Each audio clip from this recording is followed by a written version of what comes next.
Bonsoir à tous, c'est un plaisir de vous retrouver pour l'information sur RTI 1. À la une, le président Alassane Ouattara a échangé dans la matinée avec le premier responsable de Gulf Engineering, une entreprise allemande spécialisée dans la réalisation des infrastructures routières. Elle encourage par ailleurs l'amélioration des conditions économiques grâce au développement et à la planification. Clôture ce mardi à Yamoussoukro de la deuxième session ordinaire du Sénat, une cérémonie marquée par le discours de la présidente de l'institution. Kandia Camara s'est félicitée des performances accomplies avec notamment 16 projets de loi et une proposition de résolution. Dans le dossier EcoPlus ce soir, la problématique des logements sociaux, comment parvenir à une production de masse et résoudre l'équation financement-rentabilité. L'État et le secteur privé planchent sur des solutions pérennes.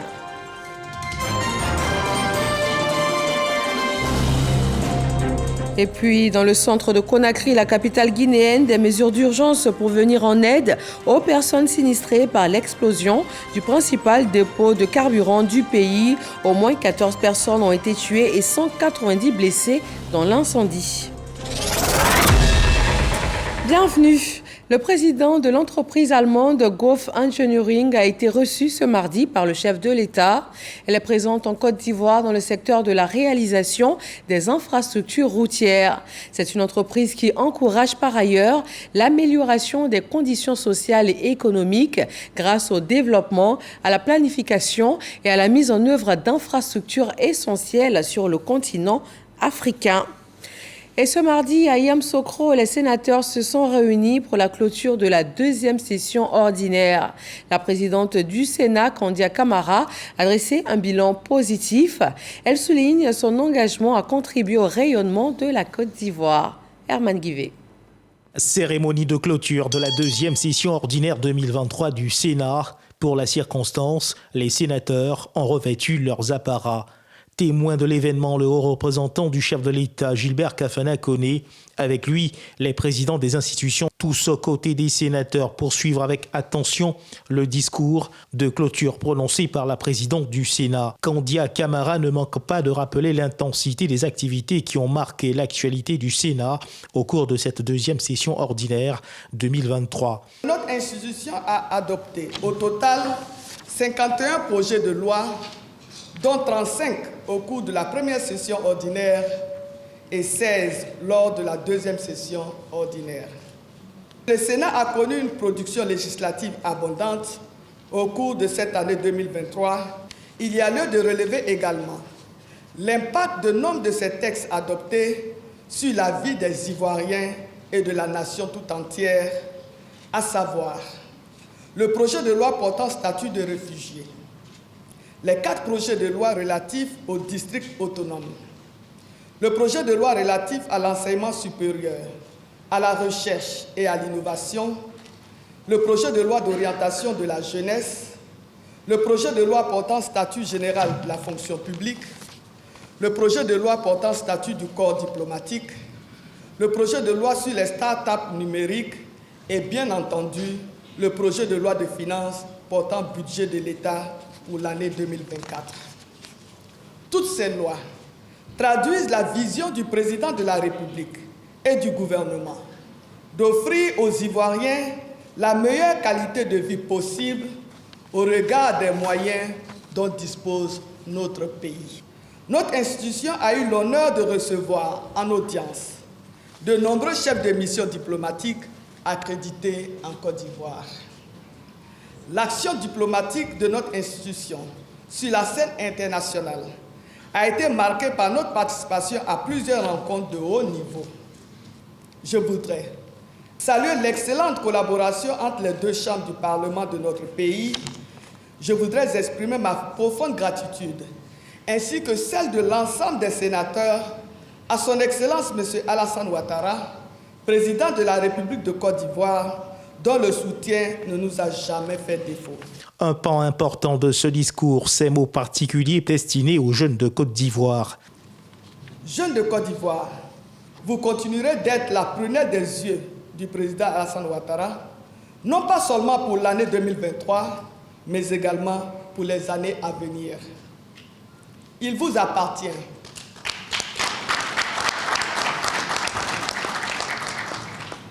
dès à présent de vous intéresser aux programmes qui vous sont offerts par le gouvernement. Je vous invite à travailler avec courage et détermination à la construction de votre futur et de celui de la Côte d'Ivoire tout entière. Pour ce qui concerne la Coupe d'Afrique des Nations de football Made in Côte d'Ivoire, le train de la mobilisation ne se fera pas sans le Sénat. Chers collègues, je vous engage dès à présent, aux côtés des structures décentralisées du COCAN, dans vos circonscriptions respectives, à sonner la mobilisation pour une organisation totalement réussie de cette compétition internationale. 2024 s'annonce avec de nouvelles perspectives pour l'institution. Ce bilan satisfaisant, reluisant, est le vôtre. Je voudrais vous encourager à garder ferme notre engagement et notre détermination à contribuer au rayonnement de notre pays. Le Sénat s'engage à renforcer ses acquis, notamment en privilégiant de plus en plus des actions de proximité avec les populations à travers les collectivités territoriales.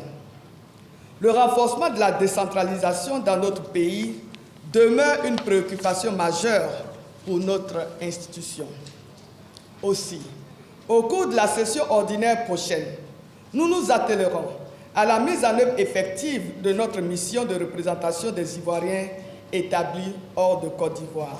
Cérémonie de clôture de la deuxième session ordinaire du Sénat terminée. Rendez-vous fixé au 31 janvier 2024 pour l'ouverture de la première session ordinaire de la nouvelle année.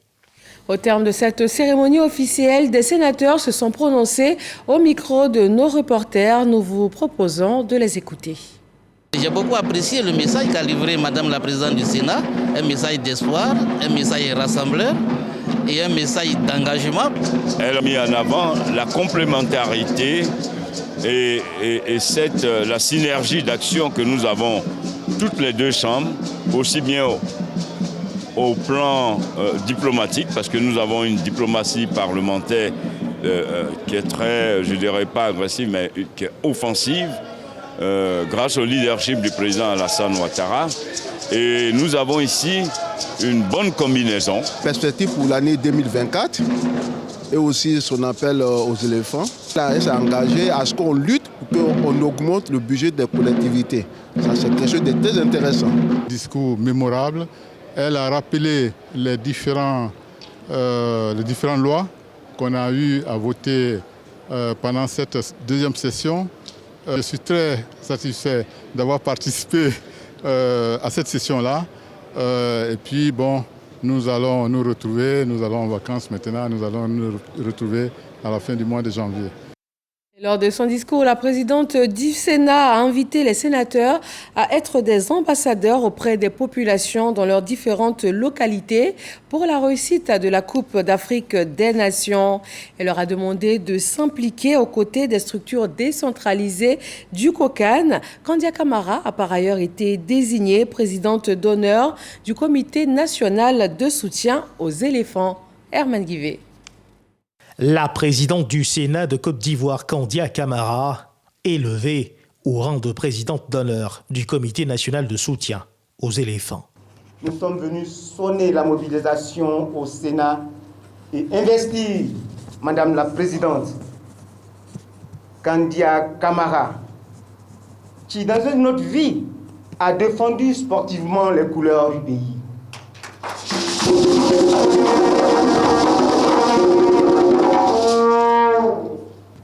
Notre Excellence présidente du Sénat, c'est plus que d'autres, c'est qu'est la compétition de haut niveau et le rôle des supporters dans de tels enjeux. Elle est un exemple qui doit pousser nos joueurs à la performance.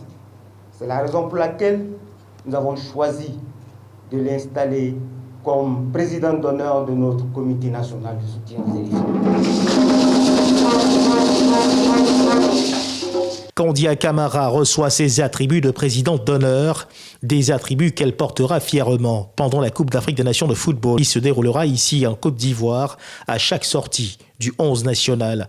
Elle se dit honorée de ce regard particulier. Merci au président Adonis, merci à tous les membres du CNCE, merci pour le grand honneur que vous nous faites en nous désignant membres d'honneur des supporters des éléphants. C'est un grand honneur, mais en même temps aussi, c'est une lourde responsabilité. C'est la raison pour laquelle j'ai interpellé toutes les personnalités ici présentes pour que tous se joignent à moi, m'aident à faire en sorte que cet honneur-là, nous puissions en tout cas le matérialiser à la finale de la CAN.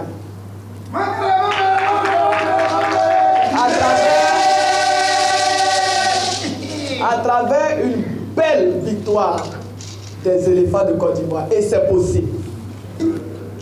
Grâce à l'engagement, et vous l'avez dit, du premier des supporters des éléphants, son Excellence M. Alassane Ouattara, qui a tout mis en œuvre pour que la Côte d'Ivoire puisse abriter cet événement de renommée, je dirais, mondiale. Sous les regards du haut représentant du chef de l'État et des présidents d'institutions, les sénateurs mobilisés derrière leur présidente n'ont pas voulu se faire compter l'événement pour dire ensemble bienvenue à la CAN de l'hospitalité.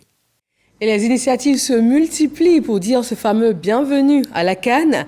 Le mouvement Harouna Koné, en soutien au COCAN, renforce les capacités des responsables du bureau exécutif national. Présidé par l'ancien international ivoirien Harouna Koné, le mouvement s'engage à promouvoir une attitude citoyenne durant la période de la CAN en Côte d'Ivoire. Arsène Kouassi. L'ex-international ivoirien Harouna Koné s'implique fortement pour le succès de la CAN 2023. L'ancien éléphant footballeur a mis en place un mouvement en soutien au comité d'organisation de la Coupe d'Afrique dénommé Max COCAN. Le mouvement vient d'initier un atelier de formation à l'intention de ses membres. La CAN, c'est une affaire de tout le monde. Il faut amener les Ivoiriens à s'impliquer davantage pour que cette organisation soit une réussite. Donc c'est pourquoi aujourd'hui nous avons essayé d'organiser cet atelier pour essayer de renforcer la capacité de tous nos formateurs qui sont les présidents de section et les présidents de coordination. Une session très appréciée par les participants ainsi que les ministères des Sports et de la promotion de la jeunesse. Pour le ministère de la promotion de la jeunesse, de l'insertion professionnelle du service civique, c'est véritablement emmener chaque Ivoirien, chaque citoyen véritablement à pouvoir s'approprier la CAN, mais surtout à être partie prenante de la CAN pour qu'on ait cette CAN réussie à laquelle aspire tout Ivoirien. C'est une très très belle initiative en ce sens qu'elle permet de motiver la jeunesse, non seulement mobiliser la jeunesse, mais leur donner un esprit civique afin que chaque jeune puisse s'approprier cet événement et avoir un comportement exemplaire. Désormais mieux outillés, les participants promettent d'investir la Côte d'Ivoire entière pour sensibiliser les populations à des gestes éco-citoyens tels que le civisme, l'esprit du fair play et la gestion des salles d'eau et des ordures durant cette fête du football qui aura lieu du 13 janvier au 11 février 2024. Avant ce grand événement sportif, il va réunir du beau monde en terre ivoirienne. La capitale du Poro se fait belle. Les principales artères de la ville sont assainies. L'Agence nationale de gestion des déchets met les bouchées doubles. Ami Sissoko. Korogo fait le grand ménage avant la grande messe du football continental dont la ville abrite la poule E composée du Mali, de la Tunisie, de l'Afrique du Sud et de la Namibie. L'opération de déguerpissement bat son plein. Occupation anarchique et insalubrité, qui était le quotidien des principales artères de la ville, feront désormais place à un horizon plus dégagé. Tout le monde doit comprendre que veut dire la propriété, que veut dire les coins sains. Donc, il faut que tout le monde s'ajoute l'un sur l'autre pour pouvoir faire notre ville plus propre. Si Korogo est propre, sain là, c'est nous-mêmes qui sommes propres. Quand vous voyez toute cette masse qui va se retrouver pendant un mois à Korogo, il faut vraiment qu'on trouve des formules. Et donc ça y va de l'embellissement de la ville.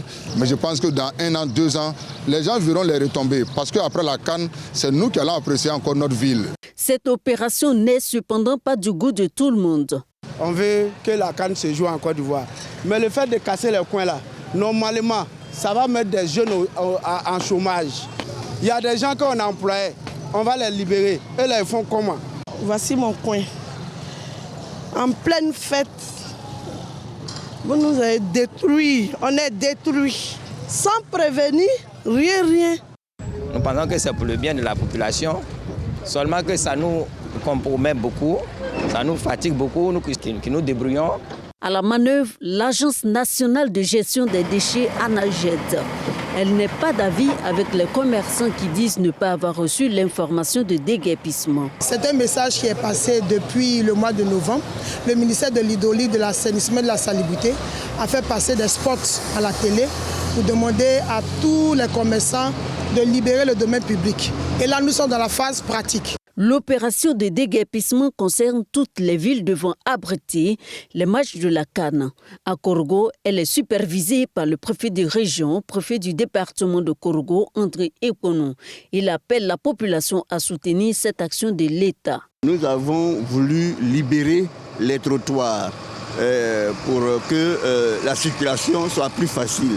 Mais nous avons d'autres actions à mener. Et alors, il s'agira donc de revoir le plan de circulation et également de sensibiliser les populations à aller au stade, etc. La première action, c'est donc de procéder donc à l'opération de déguerpissement. Il ne s'agit pas de tuer l'économie locale, il s'agit de mieux l'organiser. Korogo est la 3e ville la plus peuplée de la Côte d'Ivoire. Elle a remporté 2 fois le prix d'excellence de la salubrité. Elle compte rééditer l'exploit et ce avec un modèle de ville plus écologique. Nous en arrivons au dossier EcoPlus de ce mardi soir et on s'intéresse pour ce nouveau numéro à l'accès au logement.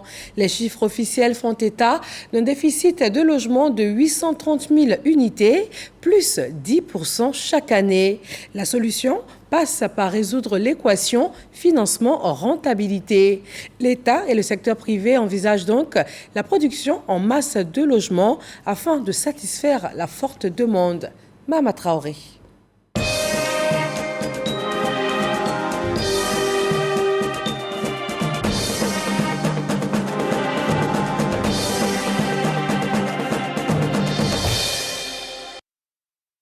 À cette 9e édition du Salon de l'architecture et du bâtiment, la quête d'opportunités fait partie du décor. On a pour projet de créer une quincaillerie, donc il fallait que véritablement on vienne vraiment visiter pour pouvoir prendre des contacts. Je suis dans l'immobilier et j'ai découvert vraiment beaucoup de choses. Opportunités pour ma structure et aussi pour mes clients. Et moi-même personnellement, tout ce qui est déco intérieur et autres, en tout cas, j'ai eu beaucoup de solutions. Parmi les exposants, il y a ceux qui proposent des solutions innovantes aux visiteurs. On a une offre vraiment dédiée aux particuliers qui est la Smart Maintenance. C'est une application à partir de laquelle l'utilisateur peut choisir une offre d'entretien ou de dépannage pour son climatiseur ou encore pour d'autres pannes qu'il a à la maison sur l'aspect électricité en fait. Donc cela permet aujourd'hui au client d'avoir un professionnel à sa disposition qui saura, veiller à la bonne santé de ses installations de climatisation. Climatisation, matériaux de construction, de décoration intérieure, ameublement, tout semble intéresser les visiteurs. Certains parcourent les stands de promoteurs immobiliers. Objectif, rencontrer la meilleure offre possible pour l'acquisition d'un logement. Je me renseigne aussi pour une maison. L'offre est toujours financière. Voilà, tant que la maison, le local, il est bien positionné et que le prix il est abordable, je pense qu'on peut se lancer. J'ai vu des 4 pièces. Tout à l'heure, là, on dit c'est à 16 millions, 300 000, comme ça. Bon, vraiment, je pense que... Et puis, on ne paye pas ça cash. Ils m'ont donné les différentes modalités de paiement. Je pense que déjà, ça, c'est déjà très bon pour permettre à un Ivoirien aujourd'hui d'avoir lui-même son toit. Avis que ne partagent pas d'autres potentiels acquéreurs. Je trouve, au niveau des promotions immobilières, les montants sont devenus très élevés. Coûts élevés, ajoutés à d'autres facteurs. Voilà qui explique les difficultés d'accès ou d'acquisition à un logement décent pour bon nombre d'Ivoiriens. Selon la Banque mondiale, le déficit de logement est estimé à plus de 830 000 unités, un chiffre qui croît de 10% par an compte tenu de la démographie galopante.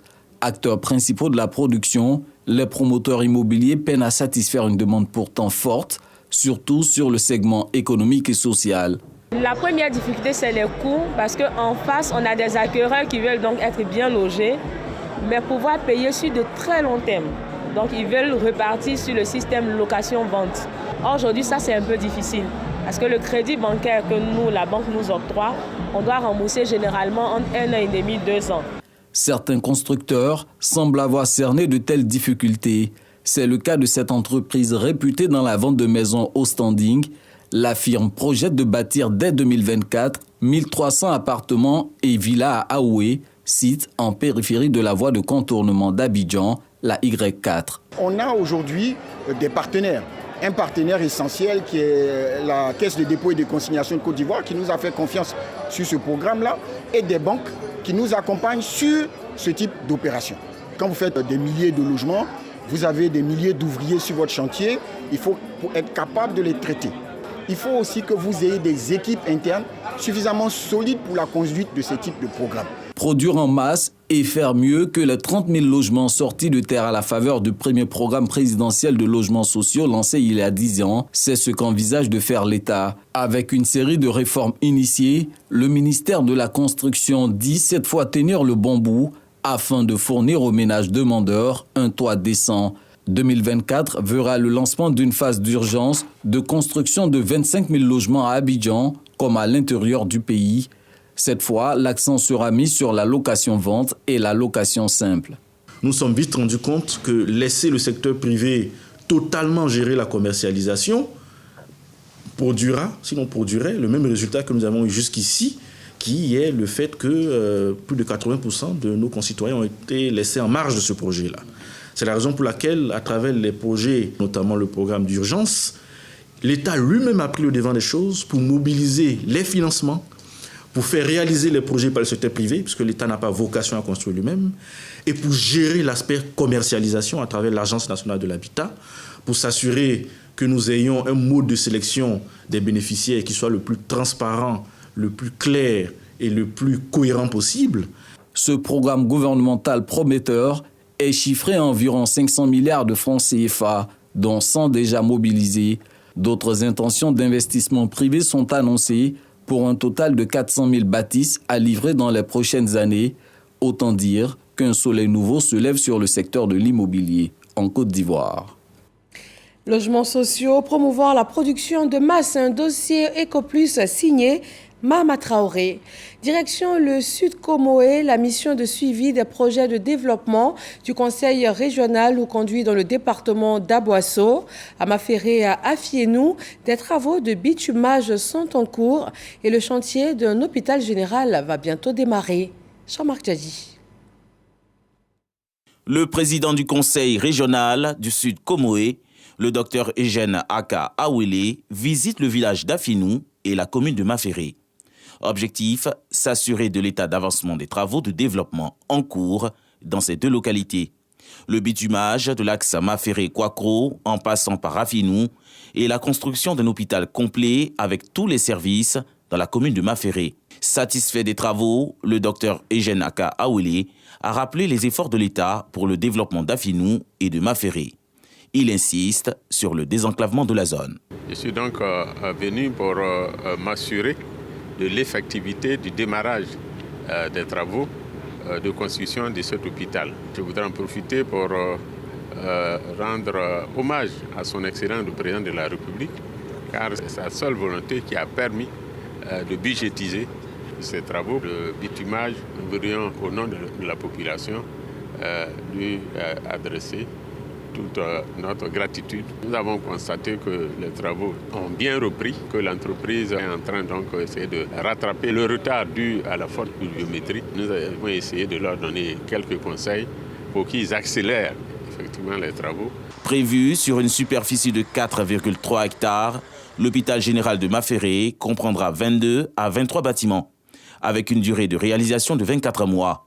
Cette infrastructure sanitaire doit répondre aux besoins actuels d'une population comprise entre 40 000 et 50 000 habitants. L'état d'avancement du tronçon Maféré-Kwakro est évaluée à 90% et l'extension de l'électricité de Kwakro à Maféré contribueront au désenclavement de ces localités pour le bonheur des populations de la région du Sud Comoé.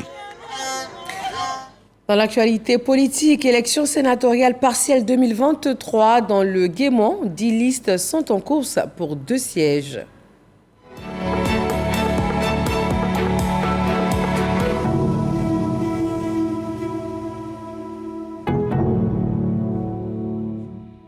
Au deuxième jour de la campagne électorale, Union et Paix pour la renaissance du Guémont se rallie à la liste Rassemblement et Solidarité du RHDP. Walter Amadou Ouattara. Sur le terrain à Bangolo, la liste Rassemblement et Solidarité multiplie les rencontres auprès des grands électeurs. Les conseillers municipaux et régionaux sont approchés par Boniface Gueye et Évariste Sarr. Ayant donné satisfaction au niveau des travaux qui ont été effectués pendant cette législature, notre parti a bien voulu nous reconduire. Et donc, le travail que nous avons commencé, nous allons le poursuivre, notamment des propositions de loi, des travaux concernant les collectivités territoriales. Depuis leur première mandature, ces messieurs-là, jour et nuit, ont été aux côtés des populations pour leur donner ce qui est le leitmotiv de notre président de notre parti. Il fait de la cohésion sociale sa priorité. En ce deuxième jour de la campagne, une information majeure. La liste Union et Paix pour la renaissance du Guémont, URPG, conduite par Patrice Poué et Wilfried Gérard Claon, décide d'un consensus. Notre liste, c'est l'Union pour la renaissance du Guémont que je conduis avec le frère Claon. Nous sommes candidats à cette élection pour apporter le bonheur à notre population. Nous appelons les conseillers municipaux et régionaux qui sont invités à cette élection-là le 23 décembre. Pour ceux qui voudraient voter notre liste, je leur demande de voter la liste RHDP. Et sur le terrain, la campagne se poursuit jusqu'à jeudi minuit. Au Sénégal, la Côte d'Ivoire est l'invité d'honneur de la 31e foire internationale de Dakar. La délégation ivoirienne, composée d'une trentaine d'opérateurs économiques, est conduite par le ministre du Commerce et de l'Industrie. Elle a pris part à l'ouverture officielle au Centre international du commerce extérieur du Sénégal. Dangui Dangui. Accueil chaleureux, montée de drapeaux, visite de stands. La Côte d'Ivoire est à l'honneur à la 31e édition du FIDAK, Foire internationale de Dakar, qui se tient au Centre international du commerce extérieur du Sénégal. Alimata, une exposante ivoirienne, vient de saisir une opportunité. Si le marché sénégalais vraiment est référencé tous nos produits ivoiriens GLP dans les 20 rayons superbes de marché que le partenaire a ouvert en moins de 5 ans. À travers le Sénégal, c'est une porte d'entrée pour la Gambie, la Guinée-Bissau, le Cap-Vert. Ils viennent acheter ici. Donc en venant sur ce marché sénégalais, vous pouvez toucher les marchés de la sous-région aussi. Le savoir-faire ivoirien est également à la recherche de possibilités et d'opportunités d'affaires au Sénégal. Nous cherchons des opportunités en dehors des frontières ivoiriennes. Ce qui nous amène donc au Sénégal, pays dans lequel nous avons déjà réalisé certains projets pour essayer de tisser des relations beaucoup plus fortes pour un futur beaucoup plus radieux pour nous. Encadrés par les structures de l'État ivoirien, une trentaine d'opérateurs économiques exposent à la recherche de marchés au Sénégal. Une dynamique que les autorités ivoiriennes et sénégalaises encouragent. Il y a encore beaucoup de potentiel, beaucoup de sujets, beaucoup de produits que nous allons chercher autre part, alors que ça existe à côté, en Côte d'Ivoire, au Mali ou au Sénégal. Donc nous avons l'obligation de travailler ensemble, de se voir, d'échanger. Nous avons tellement de choses à partager ensemble, mais par moment, pour manque d'informations, les populations vont chercher très loin ce qui est juste à côté. Donc c'est une manière pour nous également d'ouvrir des possibilités, des opportunités à nos hommes d'affaires. La foire internationale de Dakar se tient du 7 au 31 décembre 2023 sous le thème « La FIDAK, un outil d'intégration ». La FIDAK, c'est plusieurs centaines d'exposants et 300 000 visiteurs. Et nous quittons le Sénégal pour la Guinée. Au moins 14 personnes ont été tuées et 190 blessées dans l'incendie qui a touché lundi le centre de Conakry, la capitale. L'explosion du principal dépôt de carburant du pays a mis la ville à l'arrêt et provoqué d'importants dégâts matériels. Le souffle de l'explosion a provoqué des dégâts qui sont en cours d'évaluation par une commission d'enquête, poursuit le communiqué des autorités guinéennes. Les sapeurs-pompiers se sont relayés toute la nuit et une grande partie de la journée pour venir à bout des flammes.